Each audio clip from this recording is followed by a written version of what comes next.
Στη δεύτερη ώρα της εκπομπής μας, λοιπόν, θα προσπαθήσουμε να πούμε για τα καλά στο χριστουγεννιάτικο κλίμα. Εσείς ακούσατε και εμείς βεβαίως τα κάλαντα σήμερα από το πρωί στους πολιτικούς αρχηγούς. Τα δείξαμε και στην αρχή της εκπομπής. Εμείς σήμερα εδώ έχουμε τη χαρά να φιλοξενούμε τους εκπροσώπους, τα παιδιά της ουκρανικής κοινότητας στην Ελλάδα. Ευχαριστούμε πάρα πολύ που είστε κοντά μας. Να ακούσω ένα γεια σας, ένα καλό απόγευμα από όλους.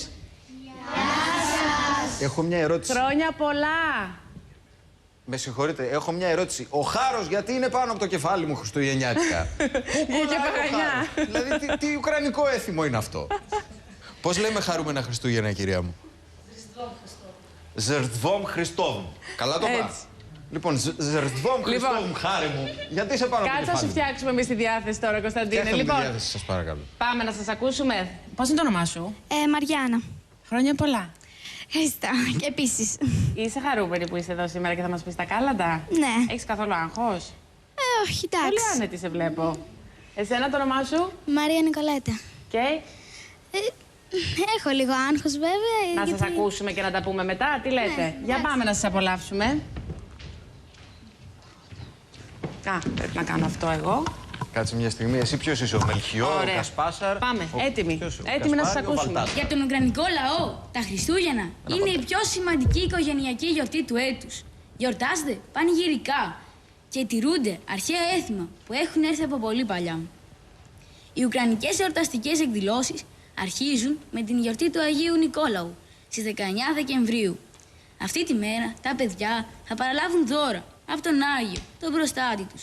Την παραμονή των Χριστουγέννων γίνεται ο Ιερός Δείπνος σε ατά βετσέρια. Ο δείπνος πάντα έχει 12 αναισθήσιμα φαγητά, αφιερωμένα στους 12 Απόστολους του Χριστού. Η οικογένεια μαζεύεται γύρω το τραπέζι όταν εμφανιστεί το πρώτο άστρο στον ουρανό. Στο τέλος του Ιερού Δείπνου λένε χριστουγεννιάτικα κάλαντα. Στη Δυτική Ουκρανία συχνάζεται και ένα λαϊκό θέατρο, Βερτέπ, Φάτνη, που παίζουν μόνο νεαροί. Οι ρόλοι τους έχουν ένα θρησκευτικό θέμα.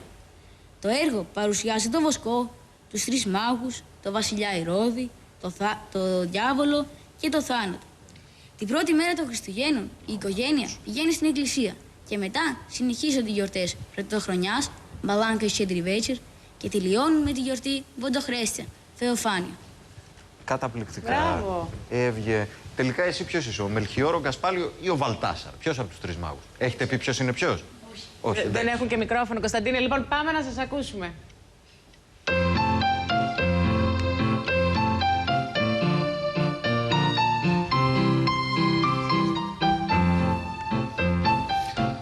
Άντε βρε, χρόνια πολλά να έχουμε.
Μπόζα πρέπει να είναι ο Θεός. Ναι. Μπράβο. Το πιάσα. Έχει κι άλλο. Κάτσε, έχουμε και το Φλόρο εδώ που δίνει οδηγίες. Έχουμε το δικό μας, το Βλαδίμηρο. Το Φλόρο είπες, όχι το Φλόρο. Ναι. Λοιπόν. Πες το, ναι. Τι, έχει και κάτι ακόμα? Νταβάι.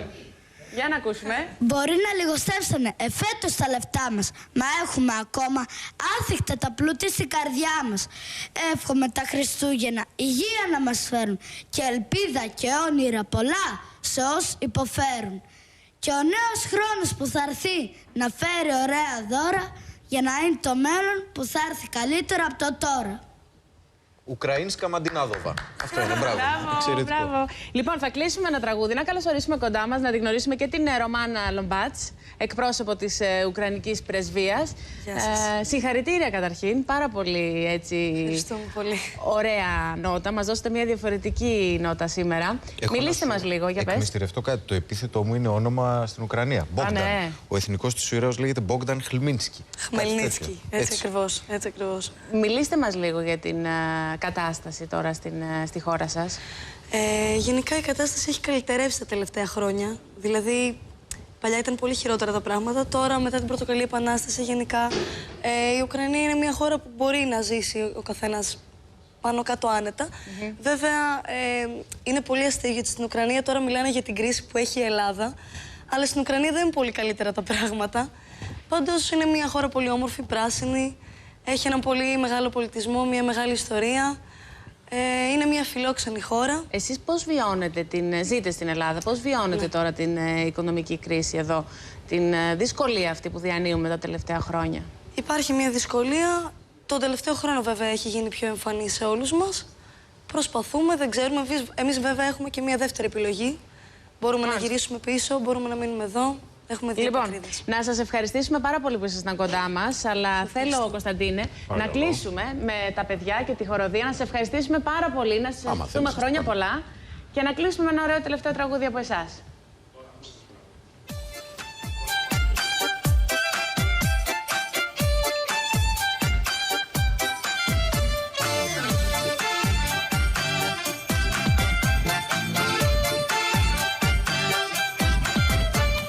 Свічку різдвяну запалімо, Боже світло пронесімо, кожній хатині нехай сіяє і усіх нас зігріває. Україна колядує, колядує вся земля, в небі ангели співають, прославляємо Христа. Україна колядує, колядує вся земля, в небі ангели співають, прославляємо Христа. Може, у хаті хтось сумує, може, у хаті когось бракує, кого бракує, не забувайте, а хто сумує, розвеселяйте. Україна колядує, колядує вся земля, в небі ангели співають, прославляємо Христа. Україна колядує, колядує вся земля, в небі ангели співають, прославляємо Христа.